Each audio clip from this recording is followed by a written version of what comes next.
Vice President Harris said that the Biden administration was not looking for regime change in Russia after President Biden's remarks about Russian President Vladimir Putin during a speech he made last week in Warsaw, Poland.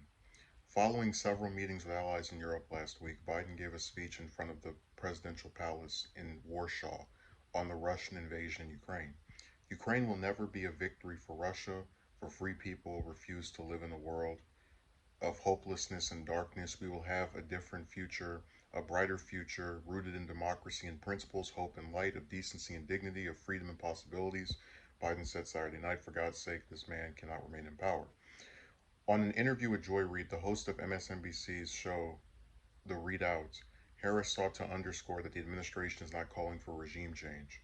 Let me be very clear, we are not into regime change, and that is not our policy, period, Harris told Reid. Our policy from the beginning has been about ensuring that there are going to be real costs exacted against Russia in the form of severe sanctions, which we know are having a real impact, an immediate impact, not to mention the longer term impact, which is about saying there's going to be consequences and accountability when you commit the kind of atrocities that he is committing. Biden's comments in Poland sparked a widespread controversy. Oh, this article is so irritating. The White House immediately attempted to walk back the statement, with Biden also clarifying he was not changing the U.S.'s position on regime change.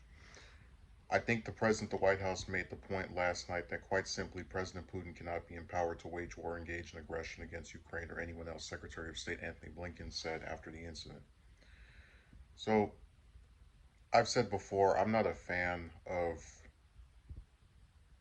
these sanctions that we've had. Um, I think that most of them, again, I'm not referring to the ones that are on, Putin and other specific Russian individuals who are in, positions of power in the government. But I think going after Russian people and having credit card companies make it to where they can't even access their own. I don't like that, because I think it punishes people who have nothing to do with a conflict that they didn't even sign off on. Um,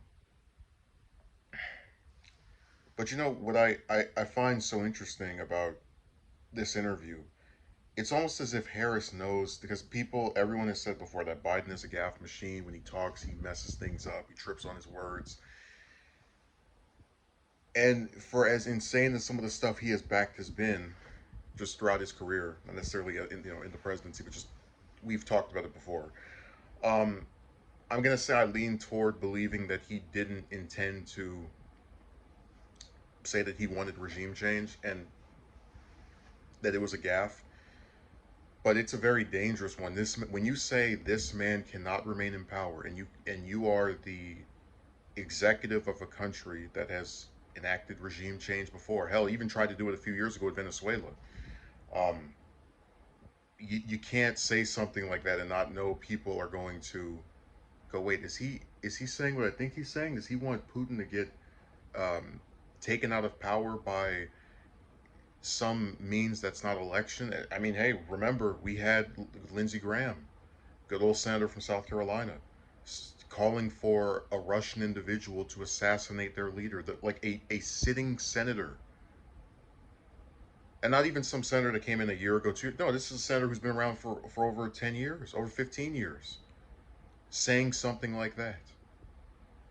So I'm just saying that from the perspective of a person who would like admit maybe this was a gaffe or give him the benefit of the doubt, I still think that people who thought he meant this was regime change were right to think that. When you word things that way, and you try to give these quote unquote impassioned speeches where you start saying all kind of stuff to make yourself sound powerful, like you're actually doing something, and you make a slip up like that, people have a right to be worried. So Harris is just running damage control, which all vice presidents do. But I just think it's kind of funny.